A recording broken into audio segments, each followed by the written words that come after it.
Okay, people. So now we are going to talk about vMkernel configuration for your vSphere environment, inclusive of vMotion management and some other vMkernel services. So first of all, let's dig it out what vMkernel is. I have already explained in my previous explanations, but let's have a start over with a little, and then we're going to move towards the practical demonstration in this case. So let's look into this diagram.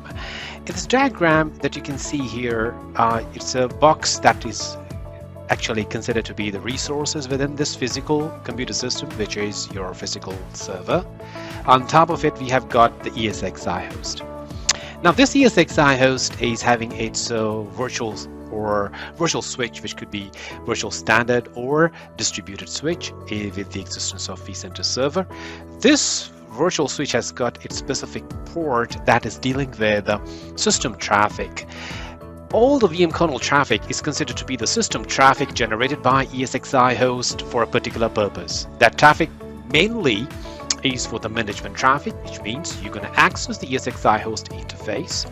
Secondly, in order to migrate virtual machines from one ESXi host to another ESXi host, we require to configure a specialized interface which is going to deal with this workload migration, and this is known as vMotion, vMkernel.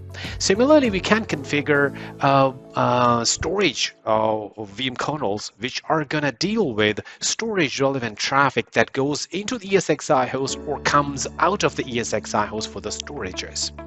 So in this case, this particular vMkernel with this green color represents a separate VLAN that you can configure to isolate your traffic logically in a big network. So you can define that particular traffic being logically isolated, or maybe in the physical network, physical isolation as well. Now, this particular vMkernel with a specific IP address that you're going to define to logically isolating this particular traffic from the other traffics, and to put some of the policy rules of the network to manage your traffic, you require VLAN. In a better way, you need to define it. Then this vMkernel is going to align with any specific available uplink. Uplink is a kind of a port that's going to allow internal traffic to go out through the physical network adapter card. Now this physical network adapter card is physically installed within the ESXi host, and in this way this physical network adapter card, technically known as vMNIC in your environment. So this is the graphical presentation in which I have tried to explain the bonding in between vMkernel and vMNIC. So let's discuss this thing in a practical demonstration where I'm going to explain how you are going to configure multiple vMkernels and specifically your vMotion traffic configuration in this particular case. Just stay with me. So by having a vCenter server in place, you're required to log in using your username and password, and click login. So you can log in easily to your vSphere console first, because this is something that we are going to explain how you're going to create your cluster, how you're going to access your individual ESXi host configuration for the networks, specifically in vMkernel. Now, moving to the cluster object that you can see right over here, you can create the cluster object multiple times depending on how you are going to create the cluster. Actually, you need to right click on your data center object, and on top of the data center object you're going to create the cluster. So you create the cluster by right clicking on the data center object, and from the pop-up menu you can either directly add a new ESXi host into existing vSphere vCenter server management layer, or you can create a new cluster object. So cluster is a kind of an object that is created by your vSphere client with the help of vCenter server services, and this is the vCenter server object that can be used to pull up the number of ESXi hosts going to participate in this particular cluster. Pool up the resources. What resources we're talking about? CPU and memory, most specifically, and you can also have the cluster to pull up the storage, local storages as well, in the form of producing vSAN data store. So that is known as vSAN data store. Is actually, again, the local storage pulled up all together based on the cluster you're going to create. Minimum requirement for vSAN normally in a data center is number 3 in number, and a number of ESXi hosts, and you can move up as well depending on maximum up till 64 nodes, or even you can go beyond that in the later versions. You need to consult with configmax.vmware.com, and there you can see the maximum number of nodes in a vSAN cluster you can have. We're going to talk about vSAN in its relevant session, not right now. So you just click on a new cluster object, and it's a new dialog box appear where you can define the cluster name. It is not necessary that you need to enable cluster relevant services. Those are like DRS, which is used to automatically manage the resource utilization across the cluster. Within a single cluster, multiple ESXi hosts could have multiple different types of workloads or virtual machines. Now, in order to balance the workload requirement based on the underlying available resources for per ESXi host, DRS does this kind of configuration. So you need to type a meaningful name here depending on the purpose of this particular cluster, and it could be based on the workloads like a database cluster or web applications cluster or accounts or finance cluster or some other specific application based cluster could be, right? So for example, in this example, I say financial application is going to be the part of this particular cluster, and what going to be the location that falls under which data center. If you have got multiple different data centers falling under the same vCenter server, so you can choose the location from here under which data center. This top second tier is going to be the part of it. I mean the cluster. The first tier is vCenter server itself. Second tier is, or you can say under one vCenter server, the top tier is the data center object, and then comes the cluster objects that may be classified under the folders, right?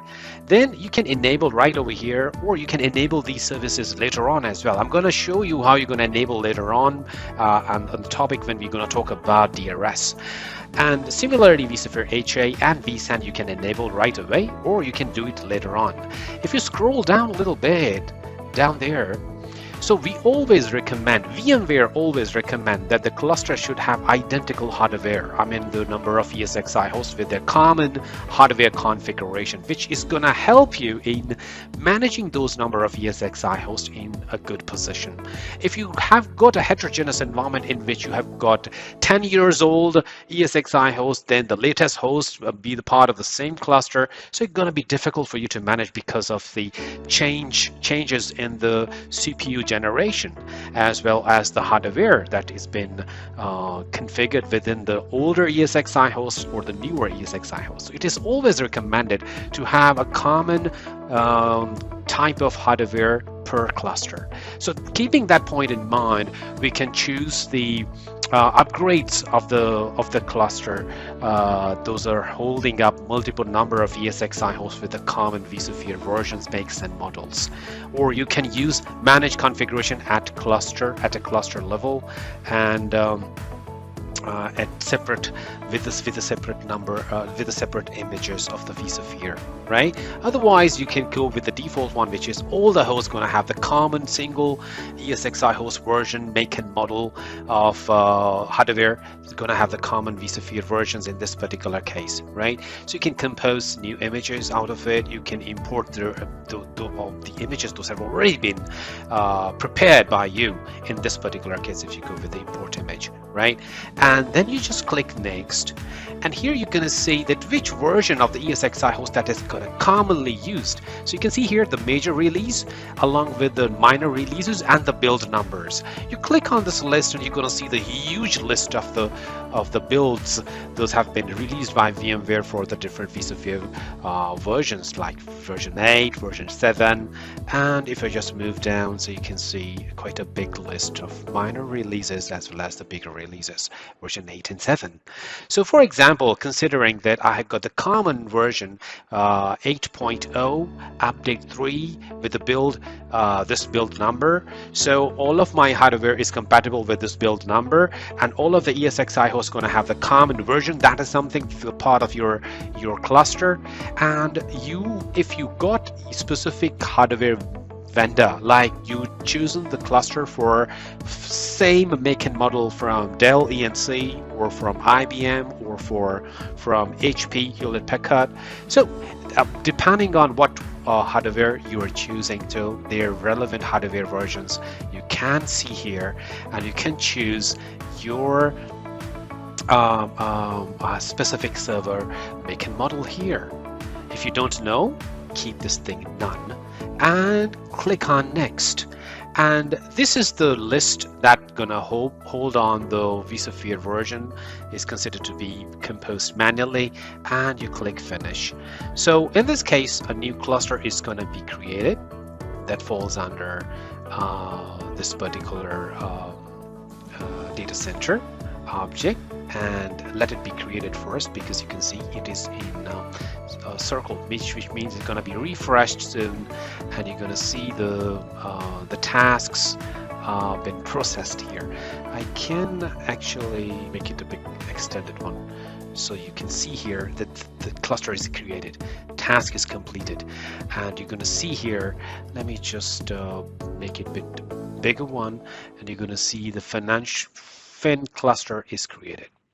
Now the next step is going to be to add the ESXi hosts directly into the cluster by dragging and dropping them if there are no ESXi hosts a part of any cluster, or you can put the host from the other clusters into maintenance mode, then exiting them from that particular cluster and then dragging and dropping into the new one is also doable.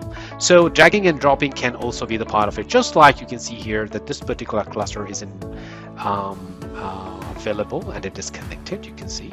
So you can put, or you can drag and you can drop it right over here, and you just drop it. So you can see here now the ESXi host is directly the part of FIN cluster, right? And in this case, this cluster is now got the resources, the pooled resources of accumulated resources of the number of ESXi hosts which are the part of this particular cluster. So that was the first part.